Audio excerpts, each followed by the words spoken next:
Hello students. आज हम पढ़ने वाले हैं कक्षा छठवीं का अध्याय 8, है ना। सजीवों की संरचना तथा कार्य का भाग एक पढ़ने वाले हैं हम लोग। ठीक है, आज इसका भाग एक पढ़ रहे हैं, जिसमें हम लोग जो मुख्य टॉपिक आज मैं जो लिख कर रखा हूँ ग्रीन बोर्ड पर, उसके बारे में क्या करेंगे, अध्ययन करेंगे। ठीक है, सबसे पहले हम लोग पौधे के विभिन्न अंग एवं कार्यों के बारे में क्या करेंगे, चर्चा करेंगे और उसे समझेंगे भी। दूसरा नंबर बात करेंगे इसमें बीजों की रचना। ठीक है, बीजों की रचना के बारे में जानेंगे, क्या होता है, कैसे होता है और क्यों होता है। उसके बाद फिर हम लोग जड़ तंत्र के बारे में क्या करेंगे, बात करेंगे और उसके कार्य के बारे में चर्चा करेंगे।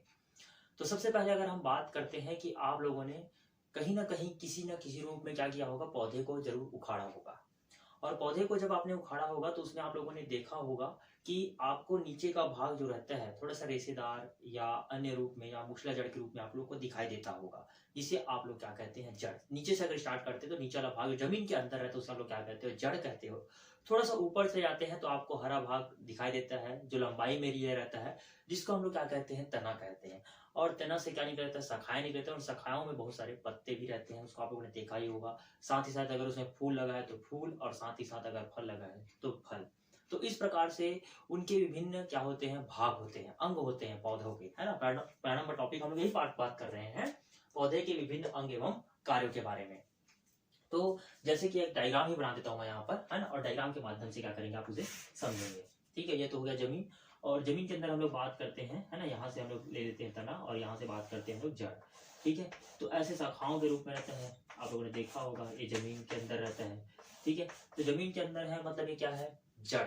इसे हम लोग क्या कहते हैं, जड़ तंत्र कहते हैं। मतलब पौधे का वह भाग जो जमीन के अंदर रहता है जिसे हम लोग क्या कहते हैं, जड़ कहते हैं। और इसे हम लोग क्या कहते हैं, जड़ तंत्र भी कहते हैं। बिल्कुल इसको याद रखिएगा, अब इसके बारे में बात भी करेंगे हम लोग। ठीक है, ठीक है। और जमीन के ऊपर, है ना, जमीन के ऊपर जो दिखाई दे रहा है आप लोगों को, ये वाला भाग क्या कहलाता है, तना कहलाता है। ये तो हो गया आप लोग का, क्या हो गया, जड़। ठीक है, ये वाला भाग क्या कहलाता है, तना। क्या कहलाता है, तना। ठीक है, और इन्हीं तना से क्या निकला रहता है, बहुत सारे शाखाएं निकले रहते हैं। क्या निकले रहते हैं, शाखाएं। ठीक है, इसको हम लोग क्या कहते हैं, शाखा कहते हैं। क्या कहते हैं, शाखा। और शाखाओं से क्या निकले हुए रहते हैं, बहुत सारे पत्ते निकले हुए होते हैं।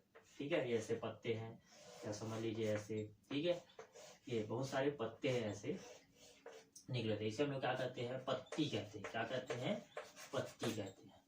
ठीक है, और उसके बाद फिर इन्हीं, है ना, शाखाओं में, है ना, बहुत सारे क्या लगे होते हैं, फूल भी होते हैं, है ना, यहाँ पर ऐसे फूल भी होते हैं। ठीक है, ये मैंने बना दिया है फूल, बिल्कुल समझ जाइएगा। और इसी में क्या होते हैं, फल भी लगे हुए होते हैं। तो इसमें फल भी होते हैं, और फल से क्या बनता है, बीज बनता है, और बीज से ही एक नया पौधा बन जाता है। तो ये तो हो गया फूल, और ये हो गया आप लोगों का फल। तो ऐसे, तो ये ऊपर वाला भाग जितना है, जमीन से ऊपर वाला भाग जिसमें, है ना, तना है, पत्ती है, शाखा है, फल है, फूल है, इसे हम लोग क्या कहते हैं, प्ररोह तंत्र कहते हैं। क्या कहते हैं, प्ररोह या प्ररोह तंत्र कहते हैं। बिल्कुल इसको याद रखिएगा।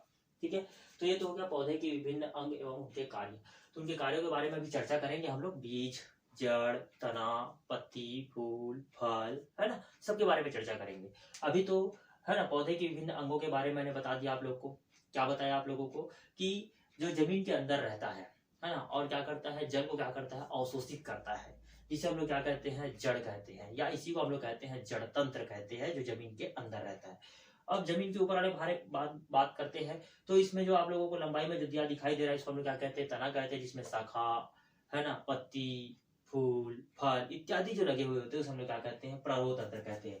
मतलब ये वाला भाग क्या कहलाएगा, प्ररोह तंत्र कहलाएगा। क्या कहलाएगा, प्ररोह तंत्र। और ये वाला भाग कहलाएगा आप लोग का जड़ तंत्र। ठीक है, इतना भाग क्या हो गया, प्ररोह तंत्र, और इतना भाग क्या हो गया, जड़ तंत्र। ये तो हो गया अंगों के बारे में। अब बात करते हैं इसमें कार्यों के बारे में।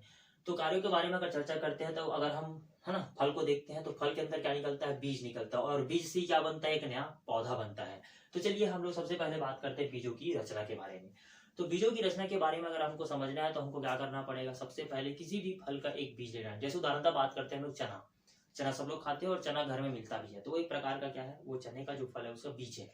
ठीक है, उस बीज को हम लेते हैं, और लेने के बाद क्या करते हैं, एक ग्लास में क्या करते हैं, है ना, मिट्टी लेते हैं, कांच के ग्लास में मिट्टी लेते हैं, और मिट्टी लेने के बाद में हम क्या करते हैं, उसको इस प्रकार से लगाते हैं कि जब वह विकसित हो, तो, है ना, हमको जो उसका जड़ वाला भाग है, मूलांकुर वाला भाग है, और जो, है ना, प्ररोह वाला भाग है जो ऊपर उठेगा, जो अंकुर और प्रांकुर दोनों भाग हमको क्या होना चाहिए, दिखना चाहिए। कुछ इस प्रकार से हम क्या कर लेते हैं, उसको लगा लेते हैं।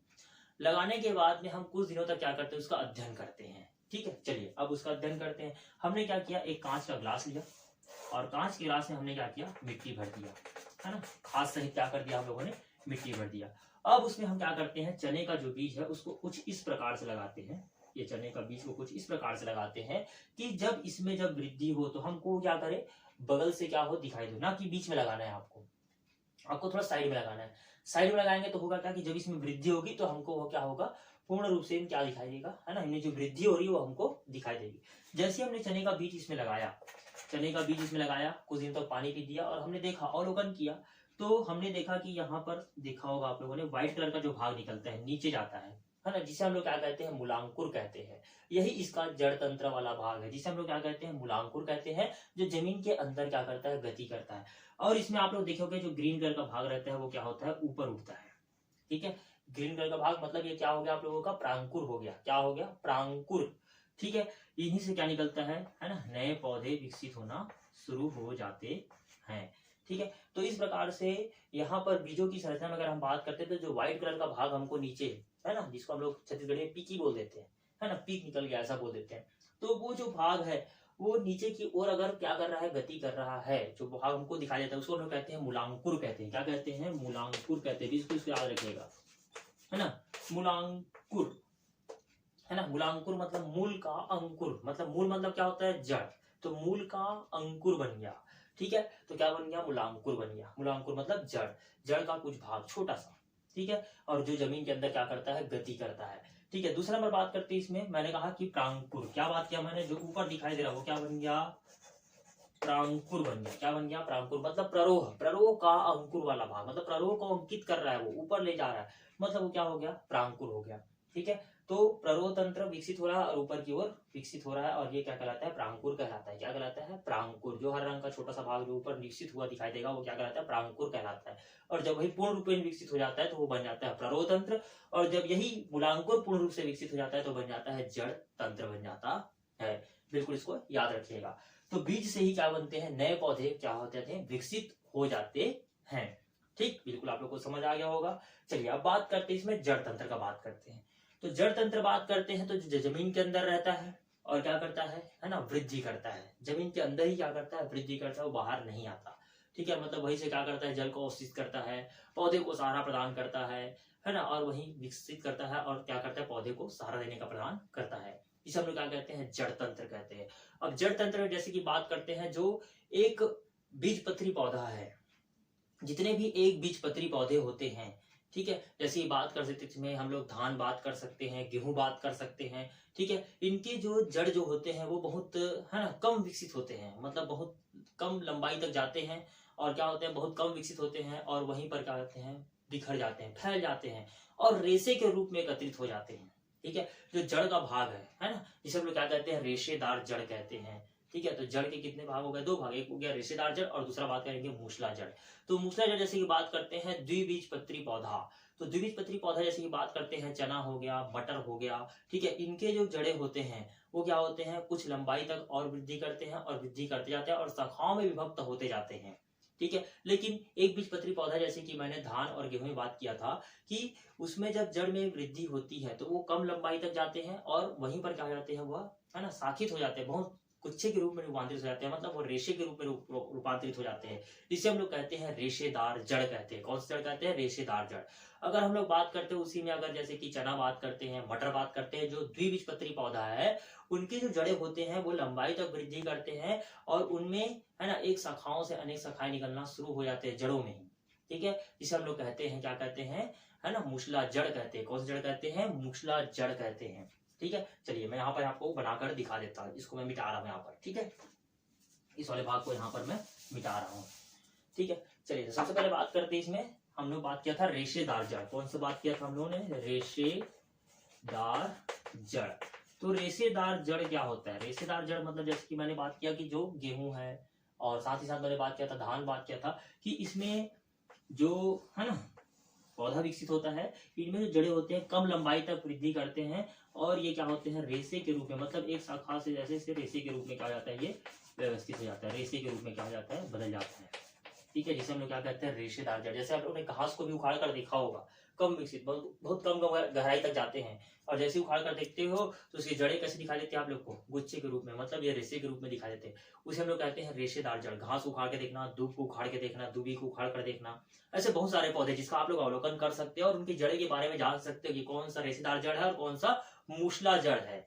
ठीक है, अगर अगला बात करते हैं इसमें, जैसे चना हो गया, है ना, चना आप लोग चना बुट खाते हो तो उसमें जो जड़ देखते होगे आप लोग, है ना, आपको कुछ इस प्रकार से दिखाई देता होगा, ऐसे, है ना, एक मूलांकुर जो है वो निकला हुआ होता है और उसी में से शाखाएं निकलना शुरू होती है, ऐसे अलग अलग शाखाएं ऐसे निकला हुआ दिखाई देते हैं, मतलब वो रेशे के रूप में नहीं होता। इसे हम लोग कहते हैं मूसला जड़। मतलब क्या होता है कि जो मूल जड़ होता है उनमें से प्राथमिक जड़, और प्राथमिक जड़ से द्वितीयक जड़, और द्वितीयक से तृतीयक जड़ें निकलती है, जिसे हम लोग कहते हैं, क्या कहते हैं, मूसला जड़ कहते हैं। इसे हम लोग क्या कहते हैं, मूसला जड़ कहते हैं।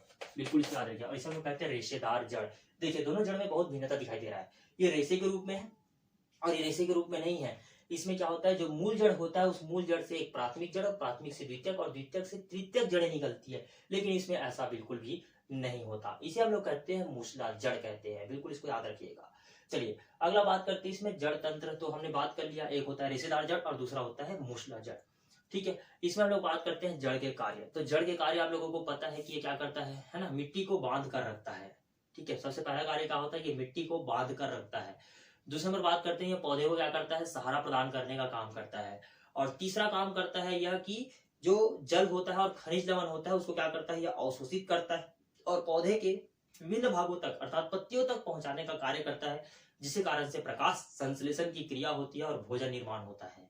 ठीक है, अगर हम तो देख नहीं पाते कि वो किस प्रकार से खनिज लवण और जल का अवशोषण कर रहा है, तो उसके लिए एक छोटा सा क्रियाकलाप करते हैं हम लोग, है ना। हम लोग करेंगे क्या, इसको हम यहाँ पर, है ना, मिटा रहा हूं।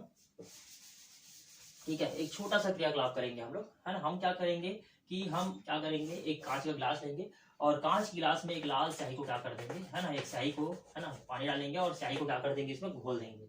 स्याही को घोलने के बाद में हम क्या करते हैं, इसमें थोड़ा सा, है ना, ये जो हमने पौधा जो लाया था उस पौधे को क्या कर देंगे, इसके अंदर क्या कर देंगे, हम लोग डुबा देंगे जड़ सहित, है ना, जड़ सहित क्या कर देंगे, पौधे को हम क्या कर देंगे, इसके अंदर डुबा देंगे। और कुछ समय पश्चात हम क्या करते हैं, अवलोकन करते हैं।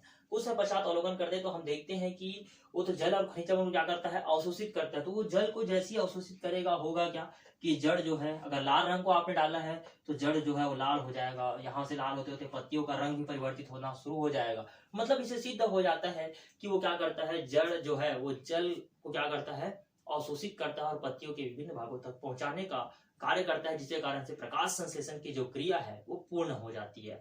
तो इस प्रकार से आज आप लोगों ने ये 3 टॉपिक को समझा है। ठीक है, इसके बाद हम लोग प्ररोह तंत्र के बारे में बात करेंगे, जिसमें हम लोग, है ना, पत्तियों के बारे में बात करेंगे, है ना, तना के बारे में बात करेंगे, फूल के बारे में बात करेंगे और फल के बारे में बात करेंगे। तो इस प्रकार से जो अध्याय होगा वो क्या हो जाएगा, धीरे धीरे करके 2-2, 3-3 टॉपिक में क्या हो जाएगा, समाप्त हो जाएगा। तो आज के लिए इतना बहुत है। और आप लोग के लिए होमवर्क है, आप लोग ये जो जड़ तंत्र और प्ररोह तंत्र, ये जो दोनों दिखाई दे रहा है, इसका जो डायग्राम है, ये जो डायग्राम मैं बनाया हूँ, उस डायग्राम को आप लोग बहुत अच्छे तरीके से बनाएंगे और बनाकर मुझे क्या करेंगे, भेजेंगे। तो आज के लिए इतना बहुत है। धन्यवाद।